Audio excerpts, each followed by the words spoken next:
జై శ్రీరామ్. అందరికీ నమస్కారం. వెల్కమ్ టు న్యూస్ అఖండ. నేను మీ కస్తూరి శ్రీధర్. మిత్రులారా, బీజేపీ అభిమానులకు, కార్యకర్తలకు, నాయకులకు అందరూ కూడా ఒక మంచి అద్భుతమైనటువంటి ఒక గుడ్ న్యూస్ అయితే తీసుకొచ్చిన. సహజంగా ఏ పార్టీ అయినా రాజ్యసభలో బలం పెంచుకోవడం చూసినాం, కానీ మొట్టమొదటిసారి లోక్సభలో ఒక పార్టీ బలాన్ని పెంచుకోవడం మనం చూడబోతున్నాం ఇప్పుడు. అది కూడా ఎన్నికలు జరగకుండానే. అదేందో, అది ఏ విధంగానో ఇప్పుడు నేను మీకు చెప్పే ప్రయత్నం అయితే చేస్తాను. మొన్న జరిగినటువంటి ఈ పార్లమెంట్ ఎన్నికల్లో భారతీయ జనతా పార్టీ 240 స్థానాల దగ్గరే ఆగిపోయిన సంగతి మీకు అందరికీ కూడా తెలుసు. అయితే మిత్రపక్షాల సాయంతో భారతీయ జనతా పార్టీ కేంద్రంలో ప్రభుత్వాన్ని ఏర్పాటు చేసింది. ఓకేనా? ఈ మిత్రపక్షాల సాయంతోనే ముచ్చటగా మూడోసారి నరేంద్ర మోడీ గారి ప్రభుత్వం అధికారంలోకి వచ్చింది. అయితే మిత్రపక్షాలను పూర్తిగా నమ్మలేనటువంటి పరిస్థితి ఏర్పడింది. అందున ఏంటంటే ఈ రోజుల్లో మనం ఎవరిని కూడా నమ్మే పరిస్థితులు లేవు. ఎవరి ఆలోచనలు వాళ్ళకుంటాయి. పైగా ఈ అమెరికన్ డీప్ స్టేట్ మోడీ ప్రభుత్వాన్ని అస్థిరపరచడానికి విశ్వ ప్రయత్నాలు చేస్తుంది. పైగా ఈ మోడీ 3.0లో అనేకమైనటువంటి కీలకమైన బిల్లులు పాస్ అవ్వాల్సిన పరిస్థితి అయితే ఏర్పడింది. అందుకే రాజ్యసభతో పాటు లోక్సభలో కూడా తమ బలాన్ని పెంచుకోవాలని చెప్పేసి మోడీ ప్రభుత్వం తహతహలాడిపోతుంది. అందుకు తగ్గ ఏర్పాట్లు కూడా చేస్తుంది. ఇందులో భాగంగానే మోడీ ప్రభుత్వం మొదట మహారాష్ట్ర మీద దృష్టి పెట్టింది. మహారాష్ట్రలో ఈ ఉద్ధవ్ ఠాక్రే శివసేన పార్టీ, అదేవిధంగా శరద్ పవార్కి సంబంధించినటువంటి ఎన్సీపీ పార్టీలు ఉన్నాయి. ఇక ఈ రెండు పార్టీల ఎంపీలు ఆయా పార్టీల నాయకత్వంపై అసంతృప్తితో ఉన్నారు. పైగా వాళ్ళు అవకాశం వస్తే భారతీయ జనతా పార్టీలో జాయిన్ అవుదామని చెప్పేసి రెడీగా ఉన్నారనమాట.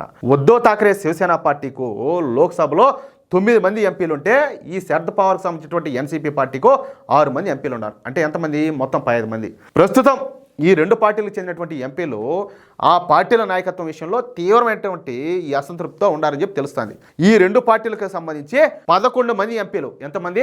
11 మంది ఎంపీలు బీజేపీలో చేరడానికి ఇప్పుడు రెడీగా ఉన్నారంట. దీంతో ఈ 11 మంది ఎంపీలను తమ పార్టీలోకి చేర్చుకోవడానికి ఇదే మంచి సమయం అని చెప్పేసి భారతీయ జనతా పార్టీ కూడా ఆలోచన చేస్తుంది. అందుకే బీజేపీ కూడా వేగంగా పావులు కలుపుతుంది. ఎలాగైనా సరే ఈ 11 మంది ఎంపీలను బీజేపీలో చేర్చుకునే క్రమంలో వీళ్ళకి అన్ని రకాలుగా అవకాశాలు అయితే కల్పిస్తున్నారు. ఈ క్రమంలోనే ఈ 11 మంది ఎంపీలు ఈ రోజు కావచ్చు, రేపు కావచ్చు, ప్రధాని నరేంద్ర మోడీ గారిని కలవనున్నట్టు సమాచారం. ఇక ఈ ఎంపీలు నరేంద్ర మోడీ గారిని కలిసిన తర్వాత, అంటే ఒక వారం రోజుల్లోపు పార్లమెంట్ సమావేశాలు ముగిసిన తర్వాత, ఇప్పుడు పార్లమెంట్ సమావేశాలు జరుగుతున్నాయి కదా, ఈ అయిపోయిన తర్వాత బీజేపీలోకి అధికారికంగా జాయిన్ అవనున్నట్టయితే తెలుస్తుంది. అంటే ఇక లోక్సభలో బీజేపీ బలం 240 నుంచి 251 పెరగనుండాలి. ఆ తర్వాత ఒక పార్టీ ఒకటి ఉన్నది, 33 లోక్సభ స్థానాలు ఉన్నటువంటి మరొక పార్టీ నుంచి కూడా బీజేపీలోకి పెద్ద ఎత్తున ఎంపీలు జాయిన్ అయ్యే అవకాశం ఉండదంట. అర్థమవుతుందా? అది టార్గెట్ 2. అదే కనుక జరిగితే బీజేపీ బలం అతి త్వరలోనే 270 సంఖ్యను అయితే టచ్ చేయనుండాలి. ఇదొక మాస్టర్ స్ట్రాటజీ అని చెప్పి చెప్పుకోవచ్చు. ఇక ఏం జరగబోతుందో మరి కొన్ని రోజులు అయితే కానీ తెలియదు.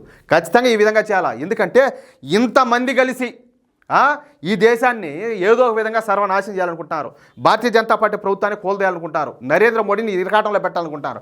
మరి వీళ్ళు ఇన్ని ఆటలాడేటప్పుడు వీళ్ళు గమ్మునుంటే ఎట్టా? అది శాతకాంతనం అవుతుంది. ఖచ్చితంగా రాజకీయం అన్నప్పుడు రాజకీయాలే చేయాలా. అదేం ట్రస్ట్ కాదు కదా సేవా కార్యక్రమాలు చేసేదానికి. రాజకీయ పార్టీ అన్నప్పుడు రాజకీయాలే చేయాలా. ఎవరు ఏమనుకుంటే ఉన్నది అంతే.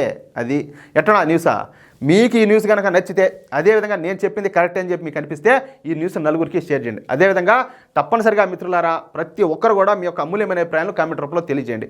ప్రతి ఒక్కరు ఈ వీడియో చూసే ప్రతి ఒక్కరు కూడా మన ఛానల్ సబ్స్క్రైబ్ చేసుకోండి. ప్లీజ్ సపోర్ట్ చేయండి. జై శ్రీరామ్.